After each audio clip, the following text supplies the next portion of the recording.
Assalamualaikum warahmatullahi wabarakatuh. Perkenalkan, nama saya Nurul Hudaya dengan NIM 2107015011012.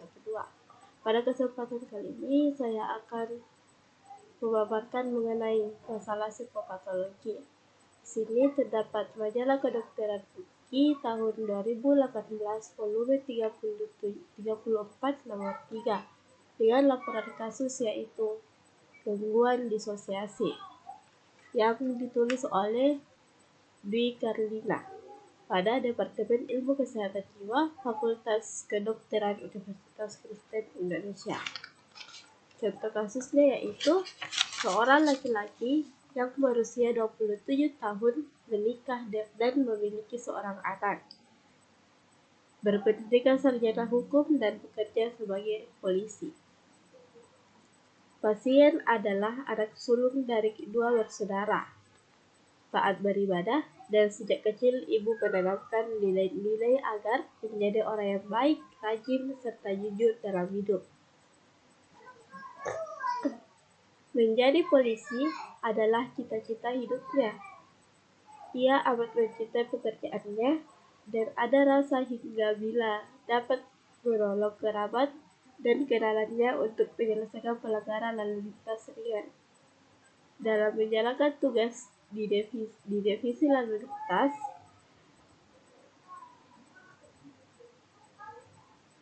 kalau terjadi pelanggaran pengendara cukup ditegur, pasien tidak menilang. Senior tidak suka cara kerja pasien, senior ingin bergerak cepat atau tidak ditilang tetapi pelanggar lalu lintas layak di tempat. Kondisi kerja ini membuat pasien tidak nyaman. Ia merasa sebagai abdi negara tidak melakukan tugasnya sesuai hati nurani. Kita ini polisi atau perampok, katanya. Pada bulan September tahun 2011, setiap subuh pasien merasa berat membuka mata, badan tidak nyaman, dan ada perasaan enggan bekerja. Suatu sore, sepulang dari kantor, badan terasa kaku sehingga ia terjatuh dari motor. Seminggu kemudian, tiba-tiba ia terjatuh selagi mengatur lalu lintas di jalan raya. Dalam kedua kejadian ini, pasien tidak cedera dan neurolog tidak menemukan kelainan yang dapat menjelaskan kondisi pasien. Pada bulan Oktober 2011, ada berita miring. Pasien dituduh sebagai bandar narkoba. Atasan memanggil pasien dan berkata, "Kasus lu berat. Agar beres, beri saya 3 bulan gaji." Pasien hanya terbangun dan menjawab, "Anak istri saya mau makan apa?" Lalu berita ini kemudian terbukti tidak benar. Pada Desember 2011, setiap pagi saat akan memakai seragam, pasien merasa kaki kiri seakan sekayu kaku. Pada bulan Desember 2011, setiap pagi saat akan memakai seragam, pasien merasa kaki kiri sekaku kayu. Belum terasa berat sehingga susah digerakkan. Pasien juga merasa bingung karena tidak tahu jalan ke kantor, padahal sebelumnya tidak ada kesulitan. Seminggu yang lalu, tiba-tiba ia berbicara bahwa bahasa Jawa, padahal ia tidak mengerti bahasa itu. Dengan suara berbeda, dan ia tidak menyadarinya. Sopowani tidak patini. Pada pemeriksaan fisik tidak dijumpai kelainan sehingga pasien dirujuk ke bagian psikiatri. Pasien didiagnosis menderita amnesia disosiatif, gangguan motorik disosiatif, dan trans. Ia diberi psikoterapi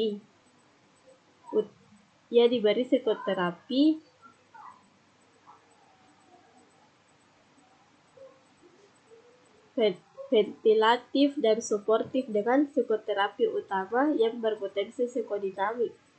2 kali seminggu, Pasien pulih setelah mendapatkan 6 kali psikoterapi yang dijalani 2 kali seminggu.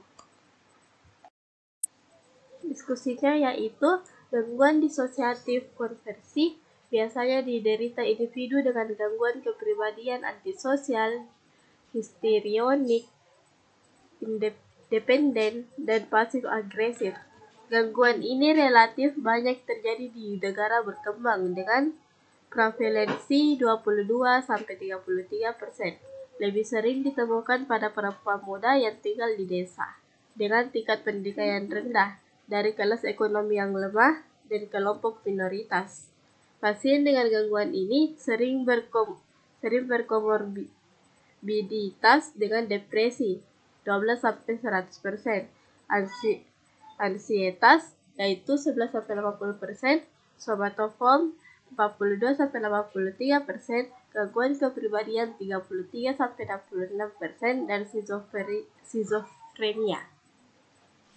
Sebagian besar penderita mempunyai riwayat perundungan secara fisik, pelecehan seksual, dan insest. Kasus ini seorang laki-laki, sarjana hukum, dari tingkat sosial ekonomi menengah, bukan kelompok minoritas, tinggal di kota besar, tidak ada riwayat perundungan fisik atau seksual. Hal ini dimungkinkan bila individu itu menggunakan mekanisme defensi neurotik. Gangguan disosiatif konversi meliputi amnesia disosiatif, fugue disosiatif, stupor disosiatif, gangguan trans dan kesurupan, gangguan motorik disosiatif, konvulsi disosiatif, anestesia dan kehilangan sensorik disosiatif, sindrom Genser, serta gangguan kepribadian ganda. Amnesia disosiatif dicirikan dengan hilangnya daya ingat tentang peristiwa traumatis yang mengancam kehidupan yang baru terjadi, seperti kecelakaan, kedukaan yang tiba-tiba, peperangan. Sifat amnesianya parsial dan selektif. Gejala yang menyertainya dapat berupa bingung, tegang, dan beraneka taraf perilaku untuk mencari perhatian. Biasanya amnesia ini berlangsung 1-2 hari. Gangguan trans dan kesurupan menunjukkan kehilangan sementara, penghayatan akan identitas diri, dan kesadaran terhadap lingkungan individu seakan-akan dikuasai oleh pribadi lain, kekuatan gaib atau malaikat. Gangguan motorik disosiatif ditandai oleh hilangnya kemampuan bergerak atau penginderaan. Biasanya individu mengeluhkan penyakit fisik, walau tidak dijumpai kelainan fisik untuk menjelaskan gejala-gejala itu. Ketidakmampuan akibat kehilangan fungsinya membantu individu dalam usaha untuk menghindari konflik, menunjukkan ketergantungan atau penolakan secara langsung. Individu menyangkal adanya masalah, walau orang lain dapat melihatnya atau mengetahuinya. Biasanya ada masalah sosial atau hubungan interpersonal. Ciri khas gejala ini adalah sikap penerimaan yang tenang terhadap disabilitas berat sangat mencolok, atau labelnya indifference, calm acceptance. Misal, lumpuh pada pasien santai saja. Bentuk yang ringan banyak dijumpai pada remaja. Kelainan dapat berupa paralisis, disfasia, ataksia, tremor, afonia, dan abasia, yaitu gerak tubuhnya terbayang-bayang, kasar, tidak beraturan, tersentak-sentak, lengan seperti membenting dan melambai, sehingga cara berjalan tampak acuh, tidak mampu bergerak tanpa bantuan. Pasien didiagnosis menderita amnesia disosiatif, gangguan motorik disosiatif, dan trans. Ia bingung bila akan ke kantor karena tidak tahu jalan yang harus dilalui. Walau sudah dihafalkan, ia terjatuh dari motor dan ketika tengah mengatur lalu lintas karena badannya kaku. Kedua kejadian ini tidak meninggalkan cedera, Setiap pagi ketika akan memakai seragam, kaki kirinya sekaku kayu, sehingga terasa berat dan sukar digerakkan. Selain itu, pasien tiba-tiba berbicara dengan bahasa Jawa yang tidak dipahaminya dengan suara yang berbeda. Seakan-akan itu bukan suaranya, tidak dijumpai kelainan fisik. Menurut teori psikoanalisis, hal di atas merupakan gangguan konversi yang melambangkan dorongan alam bawah sadar, yaitu seksual, agresif, dan dependen, yang tidak diizinkan untuk diekspresikan dan konversi dari kecemasan ke dalam gejala fisik. Jadi, pada akhirnya, dorongan ini muncul dalam bentuk yang disamarkan.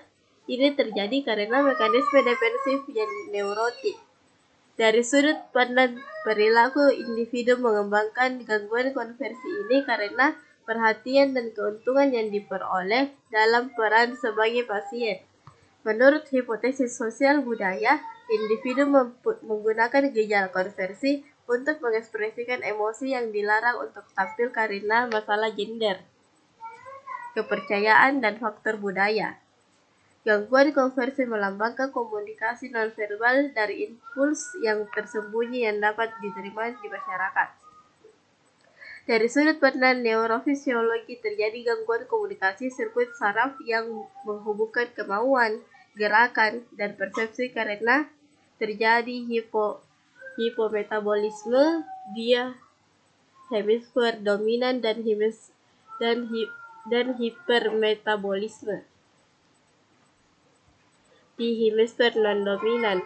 Sirkuit frontal dan subkortikal berfungsi pada berbagai aspek perilaku manusia.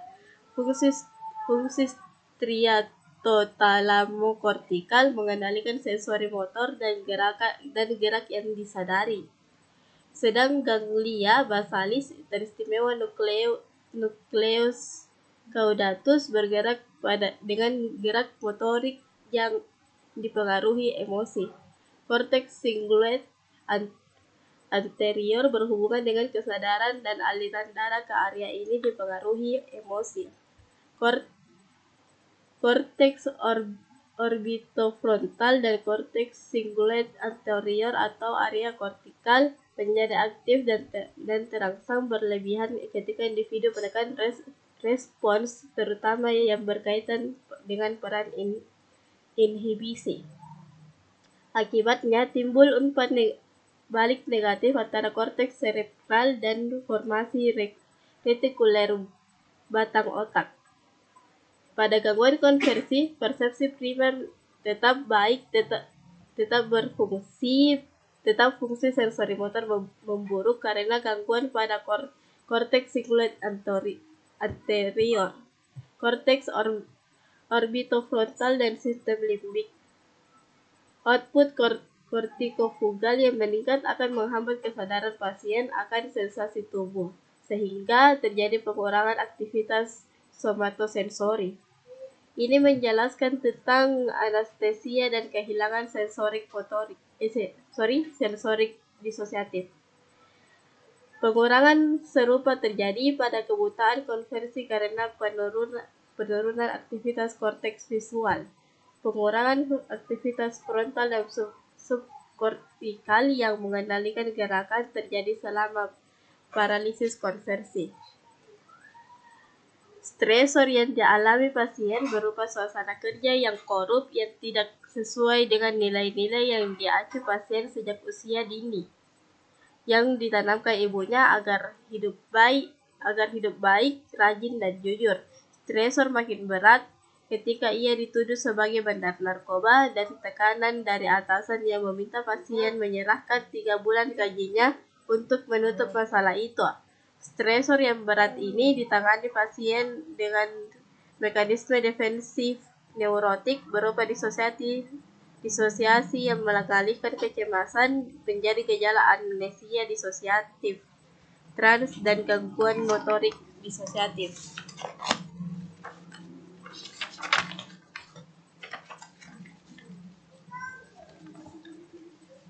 Ini sesuai dengan gangguan disosiasi dekonversi.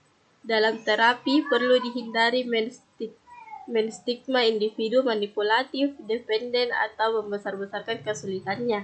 Terapi dapat berupa cognitive behavior terapi, fisioterapi, farmakoterapi.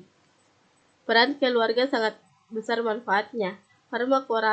Farmakoterapi diberikan untuk gejala penyerta seperti depresi dan ansietas. Psikoterapi yang diberikan pada pasien berorientasi psikodinamik dan memberikan hasil yang memuaskan. Pasien pulih seperti sedia kala setelah mengalami bahwa stresor yang begitu berat yang tidak tertanggungkan olehnya di alam bawah sadarnya berubah atau berkonversi menjadi lupa jalan menuju digerakkannya Pak yang pada dasarnya hanya untuk menghindari kantor yang bersifat traumatik. Trans merupakan puncak stresornya.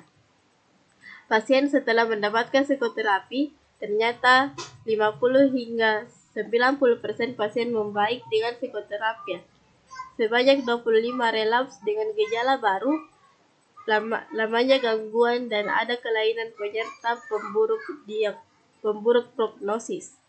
Hanya separuh pasien yang non-pilepik seizures yang sembuh. Sisanya tetap depresi dan ide-ide dan percobaan bunuh diri. Pendekatan psikodinamik difokuskan pada peran trauma terhadap gangguan konversi, mekanisme defensif terhadap masalah dan kekuatan pasien, serta meningkatkan harga diri dan kualitas hidup. Pendekatan psikodinamik ini adalah cara untuk memahami kondisi yang terjadi secara fungsional pada jiwa seseorang.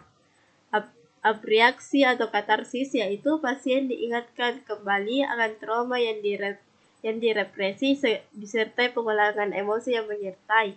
Abreaksi dapat dilakukan melalui psikoterapi atau hipnosis.